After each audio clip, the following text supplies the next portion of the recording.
Bueno, voy a hablarles de un tema que es difícil, un tema que es probablemente uno de los desafíos más complejos de entender de la medicina del sueño, y es un tema que nos vuelve a pensar en cuando estudiábamos fisiología hace unos años atrás, que es la apnea central del sueño. ¿Qué es una apnea central?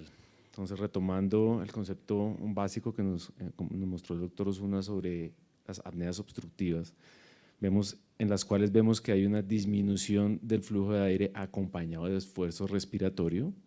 En las apneas centrales lo que vemos es que hay una disminución del flujo de aire, que no se asocia a esfuerzo respiratorio. Eso básicamente es una apnea central. ¿Por qué pasa esto? Por una pérdida temporal de la función del marcapasos pontomedular que genera el impulso ventilatorio. Digamos que la apnea central del sueño es un fenotipo polisomnográfico, es decir, es algo que uno encuentra y puntúa en un polisomnograma de esta manera, al ver este patrón. Aquí ustedes ven esta rayita verde plana, flujo, plana en esfuerzo respiratorio. Sin embargo, para decir que un paciente tiene un síndrome como tal de apnea central, se requiere, como todo en medicina, tener síntomas y esto correlacionarlo con un cuadro clínico y con un hallazgo polisomnográfico, que es tener un índice de apneas centrales más de 15 por hora y que la mayoría, más del 50% de todos los eventos respiratorios que uno ve en el estudio de sueño, hipopneas, apneas mixtas, centrales, la mayoría, más de la mitad, sean eventos centrales.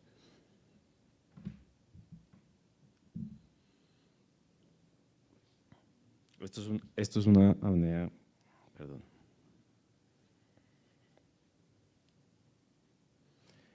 Esto es una apnea central. Como pueden ver, se ve plano. En los cinturones el flujo. El canal de flujo, que es el que está arriba, es una rayita naranja, se ve plano. Tórax y abdomen plano, seguido de esfuerzo ventilatorio. Estos son apneas centrales. Estas son apneas centrales, acompañadas de saturación.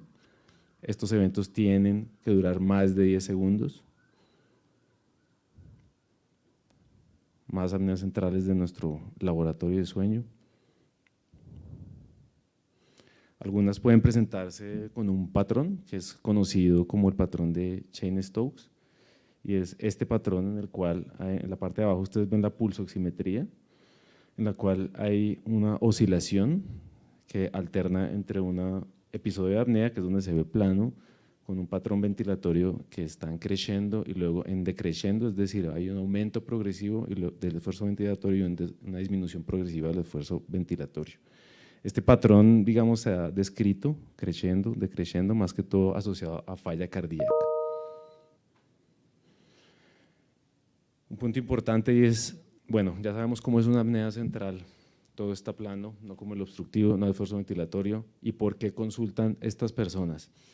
Esto es algo interesante porque muchas veces vemos que estos pacientes consultan por otra cosa distinta a la apnea del sueño. Es decir, llegan con esto como un hallazgo polisomnográfico incidental, sin ronquido, sin cansancio diurno, sin somnolencia, sin todo lo que hemos venido hablando durante la mañana que puede producir una apnea obstructiva.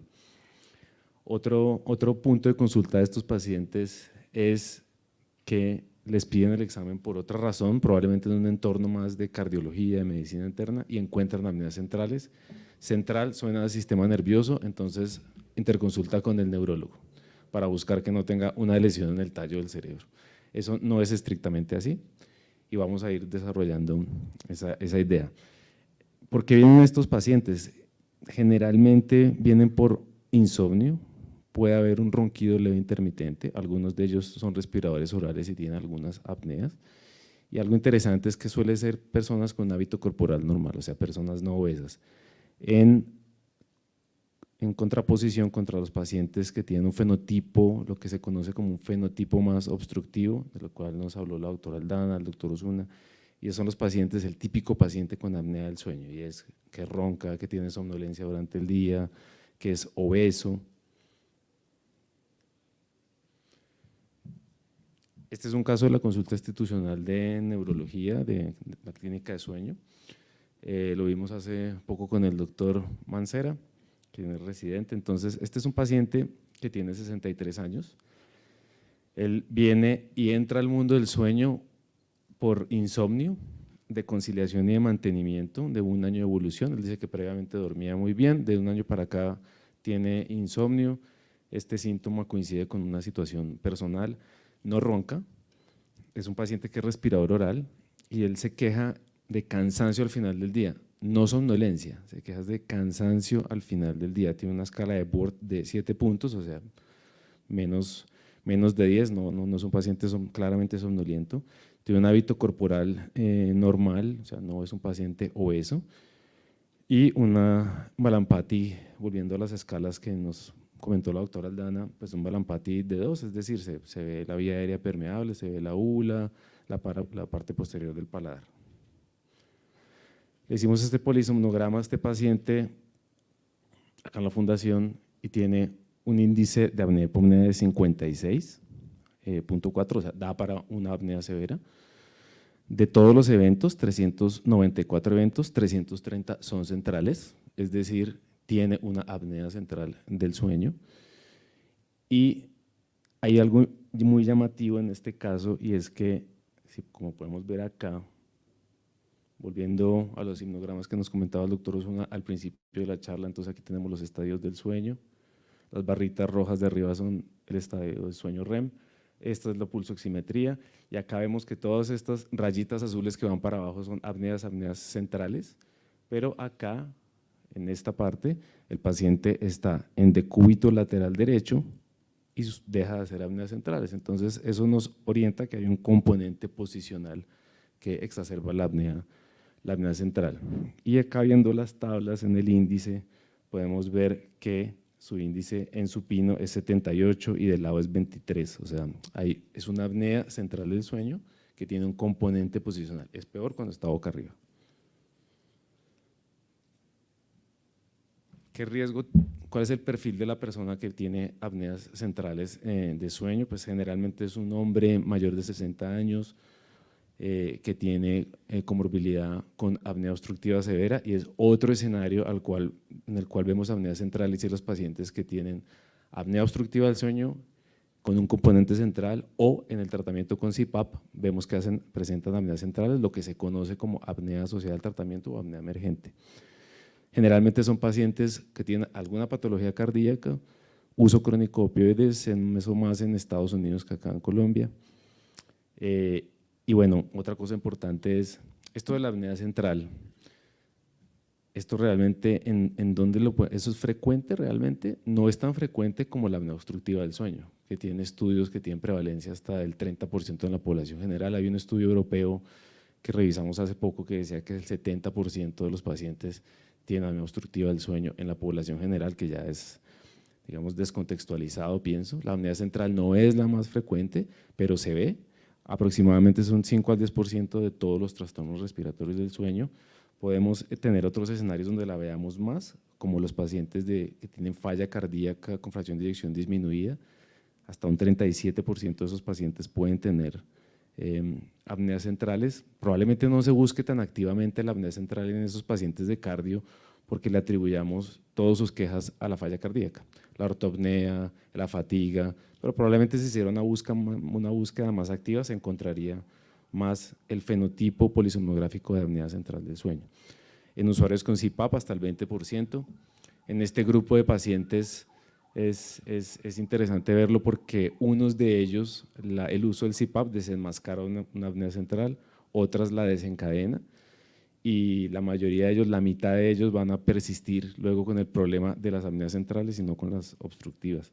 7% de las apneas centrales son primarias o no asociadas a ninguna otra comorbilidad. Apnea central suena a mándelo al neurólogo, pero ¿qué tanto vemos nosotros los neurólogos enfermedades neurológicas con un patrón, insisto, polisomnográfico de apnea central del sueño? Esclerosis múltiple, 12%, hay algunos estudios que muestran que en ACV, sobre todo en las partes, en el momento hiperagudo del ACV primer mes, haya una prevalencia hasta del 72% según algunas series. Distrofias musculares congénitas, esto tiene más sentido porque no hay digamos, no hay un efector de la ventilación como es el músculo, la musculatura torácica.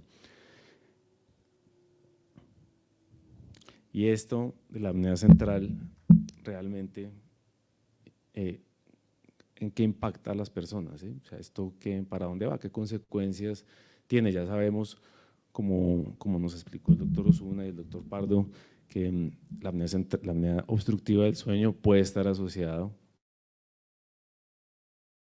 a mayor riesgo cardiocerebrovascular, eso ya lo sabemos, a mayor riesgo de demencia, como nos explicó el doctor Pardo. Sin embargo, es interesante ver que esa asociación tan clara no existe en apnea central del sueño. Si bien fisiopatológicamente hay una plausibilidad biológica, es decir, todos estos despertares, volviendo a pensar en el caso que vimos con este paciente, le puede estar pasando algo cada desaturación, despertar, activación simpática, eso tiene que tener alguna consecuencia. Eso es plausible biológicamente. Sin embargo, en este momento no hay una evidencia clara en la literatura que diga que la apnea central de sueño produce mayor mortalidad, que les da más demencia, que les da más infarto, no está claro.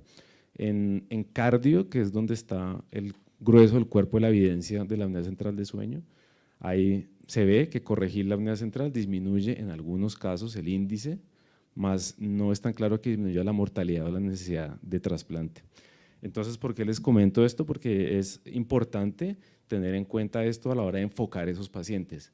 Suena muy dramático tener apneas centrales de sueño, ¿sí? Los pacientes, y una de las quejas de este paciente es: doctor, no me diga que es normal que yo pare de respirar en la noche mientras duermo, eso no es normal, algo me va a pasar. Sin embargo, eso no es tan así como en apnea obstructiva del sueño y no es claro que tratarlos de forma tan agresiva o clara que tratamos a los pacientes con apnea lo vaya a beneficiar a estos pacientes.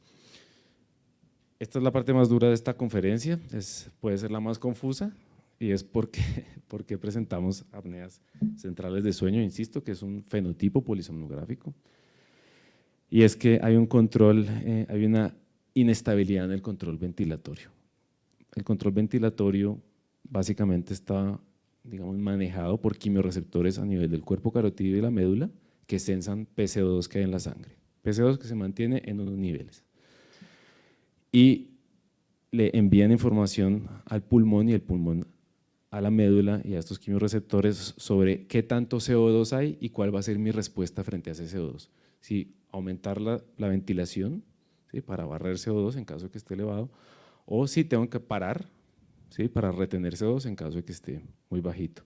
En medio de esta señal, en medio de esta interacción entre los quimiorreceptores que se conocen como controladores y la planta que se conoce como el pulmón, hay un retraso en la señal, en la información, hay una especie de delay como hay en radio, y es que hay un tiempo, la información que llega al pulmón, ese CO2 que hay en mis pulmones, no va a llegar inmediatamente a la médula, le va a tardar 3, 5 ciclos respiratorios, unos 10, 30 segundos, mientras va la información hasta la médula para tomar los cambios.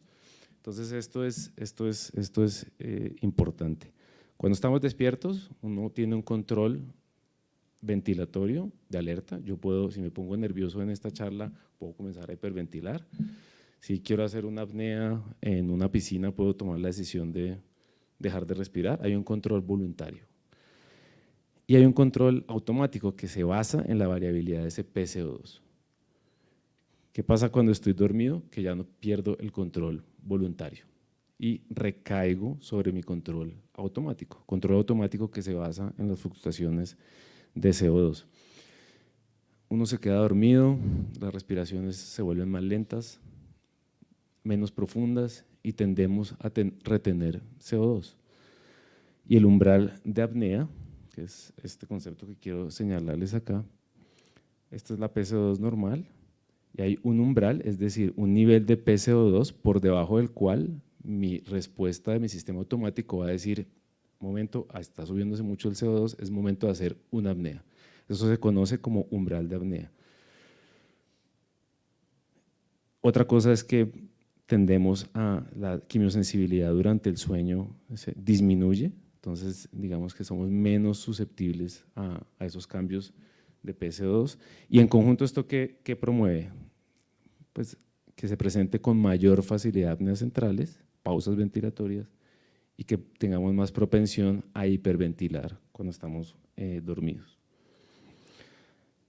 Este sistema de control de la PC2 es un sistema de retroalimentación negativa y está diseñado para mantener una estabilidad de niveles de CO2 en la sangre. Este sistema, cuando tiene una ganancia incrementada, se conoce como high loop y es, digamos, high loop es un término que viene de la ingeniería, entonces es básicamente cuál va a ser mi respuesta frente a un estímulo de CO2, cómo va a ser mi respuesta a la ventilación y cuál es la magnitud de esa respuesta con respecto al estímulo. Entonces vemos, por ejemplo, que en sistemas estables un cambio en la PCO2 va a generar una respuesta en la ventilación que va a ser, digamos, estable, pero en los sistemas de ganancia alta, que es la parte que vemos acá arriba, el mismo cambio en el nivel de PCO2 va a generar una respuesta muy amplia en la ventilación y esto es lo que se describe como un sistema de ganancia alta.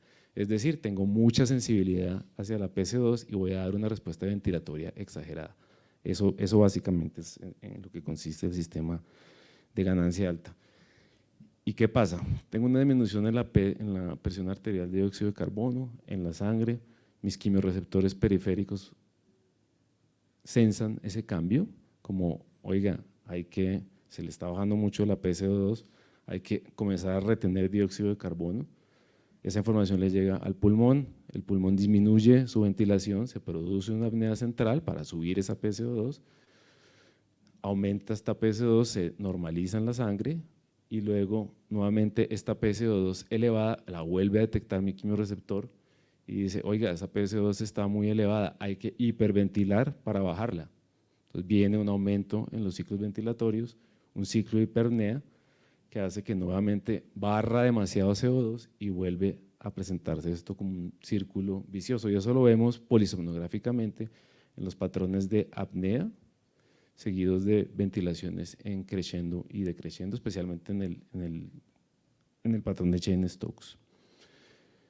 Pasando a este tema que puede ser el más complejo, están las clasificaciones clínicas, la clasificación de los desórdenes de sueño internacional, la tercera versión, los tiene fenotipificados clínicamente como la apnea central asociada a patrón de Cheyne-Stokes, las asociadas a condiciones médicas sin patrón de Cheyne-Stokes, la asociada a la altitud, la apnea central secundaria a medicaciones o sustancias, puntualmente opioides, la apnea central primaria, que probablemente, según la experiencia que hemos tenido acá en el laboratorio de sueño, uno muchas veces ve esas apneas centrales sin nada más, ¿sí? Resonancias normales, no tienen mucho patrón obstructivo, son pacientes que no están medicados, no tienen enfermedades del corazón. Entonces, pensaría que este es un punto interesante de investigación porque probablemente las primarias a nuestra altura sean más frecuentes que las descritas a nivel del mar. Y la asociada a tratamiento con CPAP.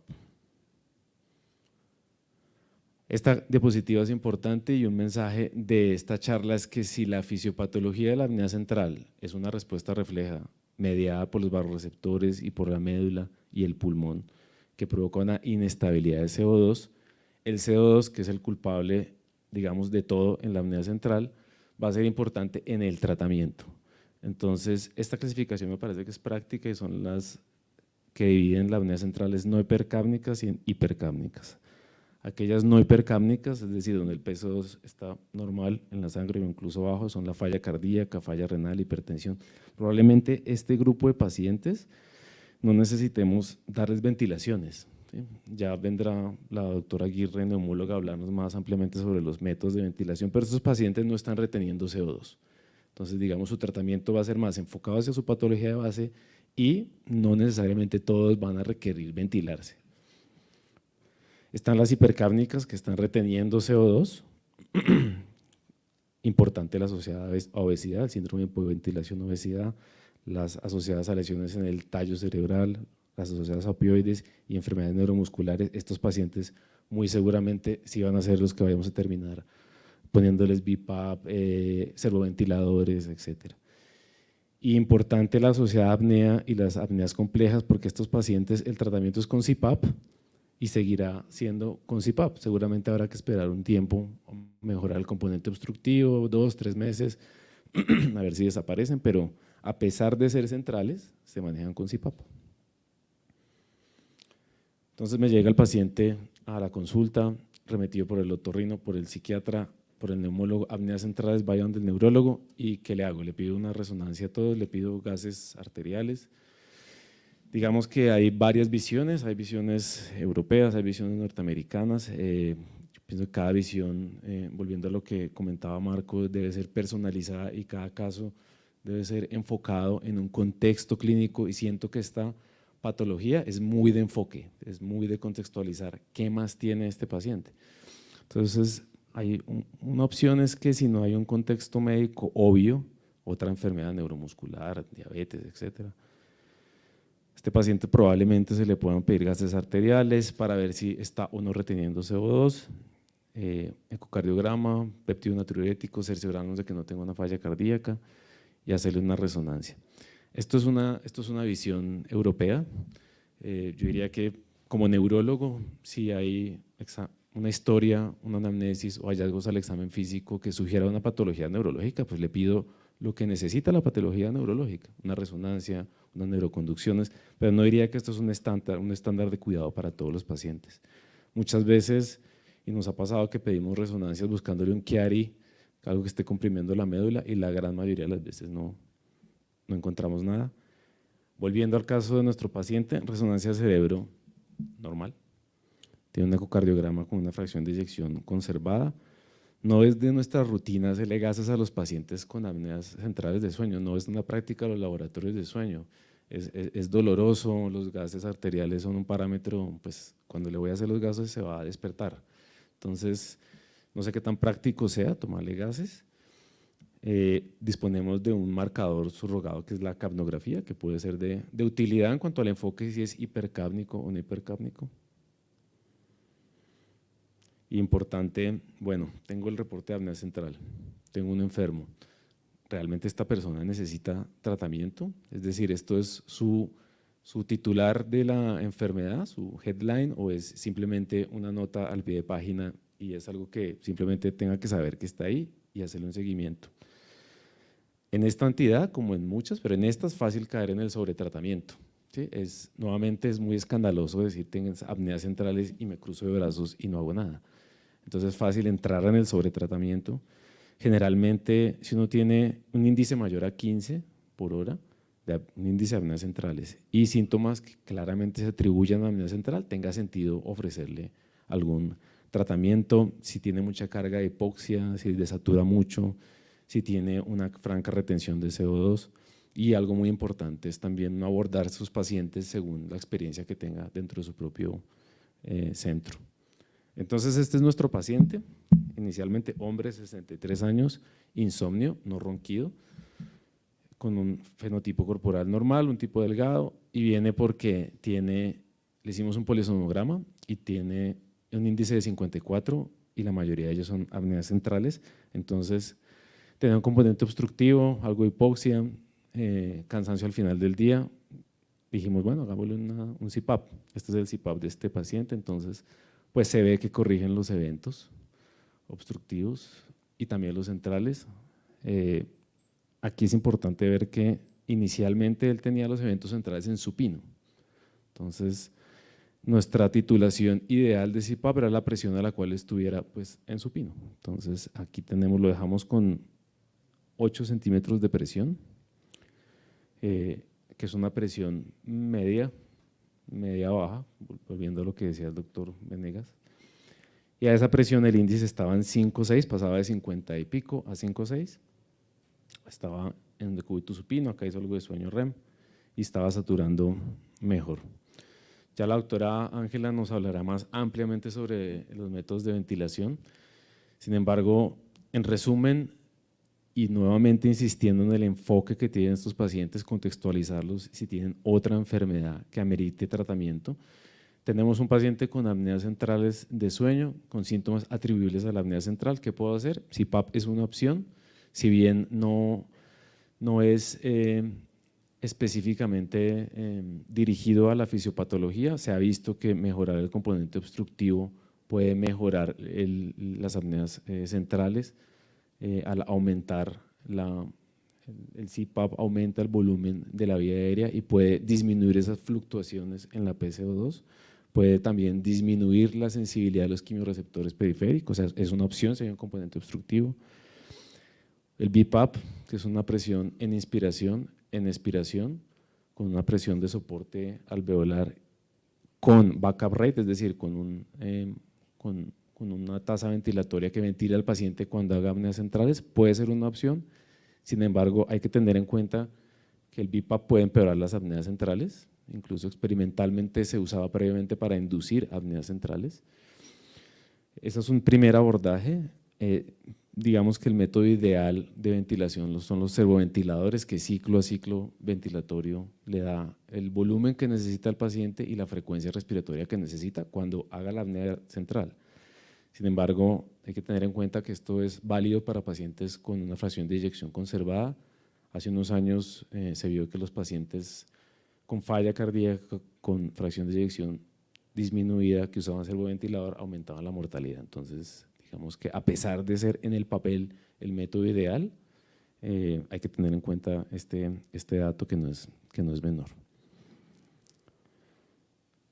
Este es un abordaje, una diapositiva como muy cargada, como muy enredada, pero básicamente esta es una visión europea, y es que a los pacientes que tienen falla, apnea central primaria inducida por drogas, ACV, en general lo que hacen ellos, y esto es un grupo europeo importante, es que a todos les dan el chance al principio con el CPAP. Si mejora algo, perfecto. Si no, ellos consideran apneas centrales persistentes y consideran servoventilación. Esta es una visión más norteamericana, en la cual está enfocada a los pacientes con falla cardíaca, con fracción de eyección disminuida, y en la cual aquí lo que les quiero mostrar es que hay otras alternativas de tratamiento. Ellos dicen CPAP al principio, pero si no funciona hay otras alternativas como acetazolamida, oxígeno, estimulador del nervio frénico. Esta es una visión más norteamericana, un poco más agresiva. La acetazolamida, que puede ser una opción terapéutica interesante, porque creo que algunos de acá como neurólogos tenemos la experiencia de usar acetazolamida, 250 miligramos al día. Lo que hace es que disminuye ese umbral, estabiliza el umbral de PCO2, el umbral de apnea, al inducir una alcalosis metabólica. Sin embargo, pues puede ser un fármaco un poquito complicado de usar porque hay que hacer función renal, electrolitos, gases. El oxígeno disminuye la sensibilidad de los quimiorreceptores, disminuye la carga de hipoxia, si hay síntomas atribuibles a la hipoxia. Sin embargo, pues es que formularle oxígeno a una persona que no está desaturada es algo que puede ser como dudoso desde el punto de vista práctico. Si no está desaturado, pues, y su uso actualmente pues está off-label, me parece que es una alternativa interesante para el que está hipóxico. La minimización de hipocapnia, como vemos que un gran problema de esto es que sube y baja la CO2. Algo importante puede ser tener dispositivos de reinhalación para disminuir esa fluctuación en los niveles de CO2. Esto está escrito, sin embargo, hace poco teniendo una discusión con el doctor Marco y el doctor Osuna de este tema, la doctora Silvia Páez nos comentaba que puede ser un método inseguro, no monitoreable, todos sabemos lo que es una encefalopatía hipercápnica, entonces es una idea atractiva, sin embargo, no es tan fácil de ejecutar. El componente posicional, nuestro paciente siempre estaba de medio lado era una persona sin apneas y supino era otro con apneas centrales. ¿Por qué funciona? ¿Por qué nos da más apnea supino? Muy probablemente por disminución de los volúmenes pulmonares que hace que aumente esa ganancia de CO2 y aumente la inestabilidad del sistema. Las terapias de posición son buenas, bonitas, no son baratas. Los dispositivos de vibración, él compró uno. Bueno, le costó como 800.000 pesos, ahí lo usa, se lo quita, lo usa, se lo quita. Pero puede ser una alternativa no invasiva interesante, y recientemente discutiendo en el laboratorio de sueño elevar la cabecera de la cama, probablemente eso modifique los valores, la ganancia de este sistema de CO2 y pueda ser una medida sencilla y más ejecutable. Este es otro paciente con apneas posicionales, voy a pasar de esto. Entonces nuestro paciente preguntó por un estimulador del nervio frénico, que él iba a Estados Unidos y pagaba por un estimulador. Entonces Esto básicamente lo que está descrito, ¿sí? Que activar el diafragma mediante un estimulador hace que ventile el paciente. Sin embargo, pues esto no está exento de complicaciones. En varios estudios ha visto que hasta el 9% de los pacientes que les pusieron esto hacían hematomas, infecciones. Y realmente es que a mi modo de ver esto es como maquillar la apnea central, porque si el punto es una inestabilidad de CO2, yo le pongo el diafragma, pues no sé. Terapias combinadas, PAP más algo más, oxígeno, acetazolamida, más sedantes para disminuir los despertares, pueden ser alternativas interesantes. Entonces, ¿en qué va nuestro paciente que vimos en la consulta? Él comenzó a usar el CPAP con una adherencia subóptima, creo que es de un 60-70% de los días del mes, la mayoría de veces menos de 4 horas, mejoró parte de su insomnio. Dice que persiste cansancio al final del día, que es su queja habitual, y tiene un índice residual de 22, usando poquito el CPAP. Y otra cosa es que él dice que ya está cansado de usar el CPAP, entonces quiere otras alternativas, preguntó por la estimulación del nervio